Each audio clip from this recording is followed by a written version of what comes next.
US President Donald Trump has suggested that any decision on reducing American troop levels in Europe could hinge on a range of geopolitical factors, including Greenland and Iran. Responding to a question on whether more US forces would be withdrawn from Europe, Trump said no final decision had been made, and that a lot would depend on Greenland. More US troops out of Europe, and if so, how many and where specifically? I haven't made that final determination. A lot's going to depend on Greenland, and a lot. I mean, we're going to make a very good deal on Greenland, and if we don't, maybe I will. And a lot's dependent on Iran. I mean, they want to help now. It's a little late to the thing, because essentially there's not that much fighting to be done. But some will depend on Iran. When they had a chance, an opportunity to help, they chose not to. So, but we're sort of forgetting about that. And now they want to help. They all want to go in.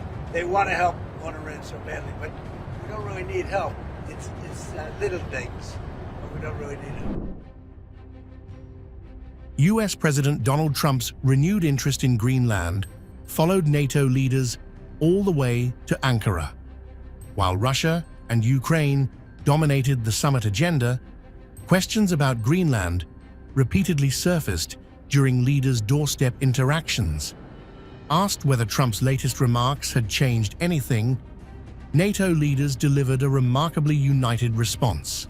They acknowledged the Arctic's growing strategic importance, but insisted that Greenland's sovereignty and the Greenlandic people's right to decide their own future remain non-negotiable. Yeah, I heard the US president yesterday, and I think the US position is unfortunately very clear on this topic. And our position is as clear as it has been all through. Greenland is, of course, not for sale.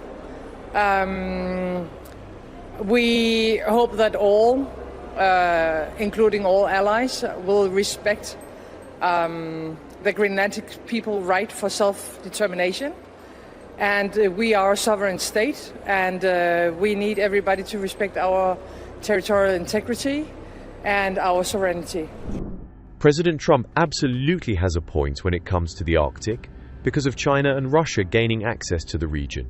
It is crucial that, as an alliance, we work together to make sure that doesn't happen. When it comes to Denmark and Greenland itself, we have a good process in place, and we are working very closely together on these issues.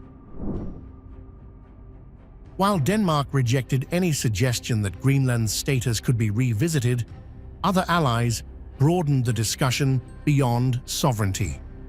For them, the Arctic is rapidly becoming one of NATO's most important strategic theaters, with growing Russian and Chinese activity demanding greater military cooperation.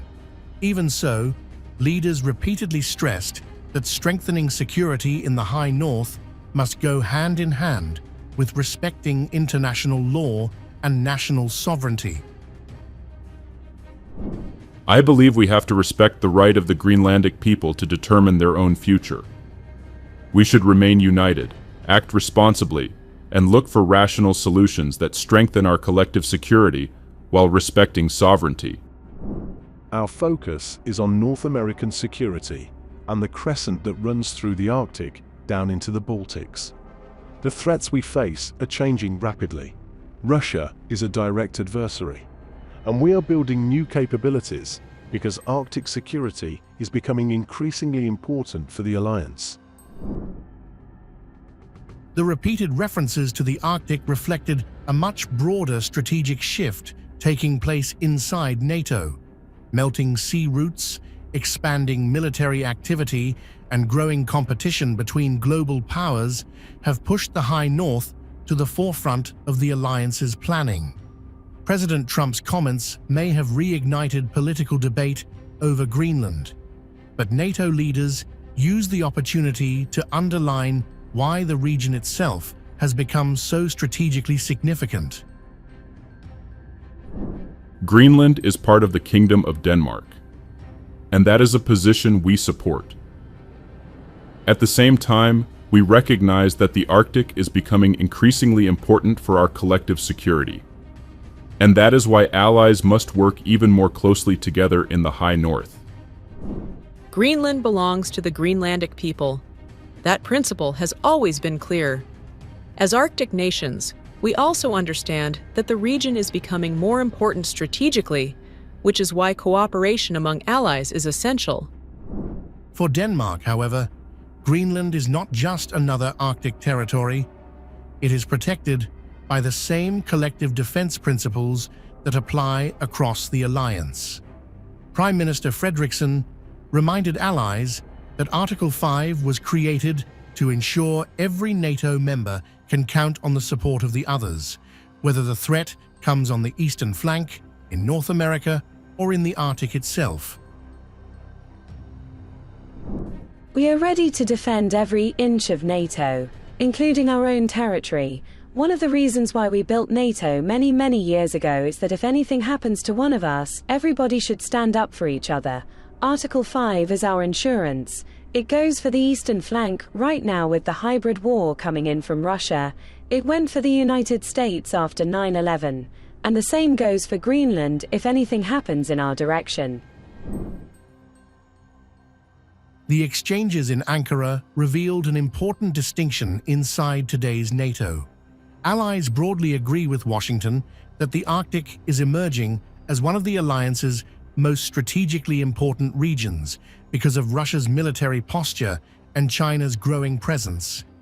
But they also delivered a unified political message that Greenland's future rests with its people, its sovereignty must be respected, and its security already falls under NATO's collective defense umbrella.